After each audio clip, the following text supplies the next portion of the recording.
বাংলাদেশের বন্ধুত্বপূর্ণ জনগণের স্বার্থবিরোধী কোনো কার্যকলাপের জন্য ভারত কখনোই তার ভূখণ্ড ব্যবহার করতে দেয়নি এবং ভবিষ্যতেও দেবে না বলে দাবি করে ঢাকার সমস্ত অভিযোগ প্রত্যাখ্যান করে বিবৃতি দিয়েছে নয়াদিল্লি।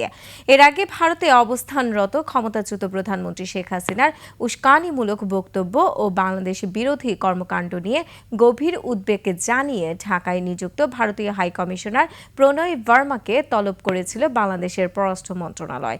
বিস্তারিত নাইম আহমেদের ডেস্ক রিপোর্টে। কালার এক্সপার্ট, জর্জ স্যাপ এবং মাইল্ড অন হ্যান্ডস টেকনোলজি সমৃদ্ধ অরিক্স ক্রিস্টাল ওয়াশ আপনার লন্ড্রি এক্সপার্ট। ভারতে বসে ক্ষমতাচ্যুত প্রধানমন্ত্রী শেখ হাসিনা তার অনুসারীদের বাংলাদেশের সন্ত্রাসী কর্মকাণ্ডে জড়ানোর জন্য নিয়মিত উস্কানিমূলক বক্তব্য ও নির্বাচন বানচালের চেষ্টার অভিযোগে ভারতীয় হাইকমিশনার প্রণয় ভার্মাকে তলব করে পররাষ্ট্র মন্ত্রণালয়।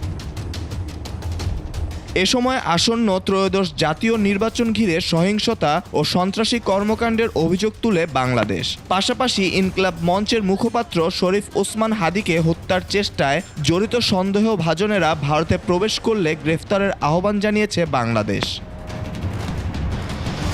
ভারতের পররাষ্ট্র মন্ত্রণালয় এক সংবাদ বিজ্ঞপ্তিতে বলেছে, 14 ডিসেম্বর 2025 তারিখে প্রকাশিত বাংলাদেশের অন্তর্বর্তী সরকারের প্রেস নোটে উত্থাপিত বক্তব্যসমূহ স্পষ্টভাবে প্রত্যাখ্যান করছে ভারত।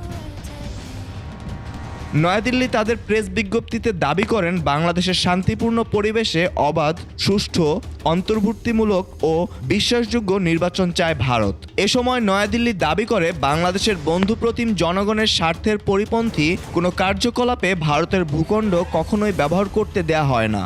এ সময় নয়াদিল্লি দাবি করে, বাংলাদেশের বন্ধুপ্রতিম জনগণের স্বার্থের পরিপন্থী কোনো কার্যকলাপে ভারতের ভূখণ্ড কখনোই ব্যবহার করতে দেয়া হয় না। Naim Ahmed, desk report, 21 television.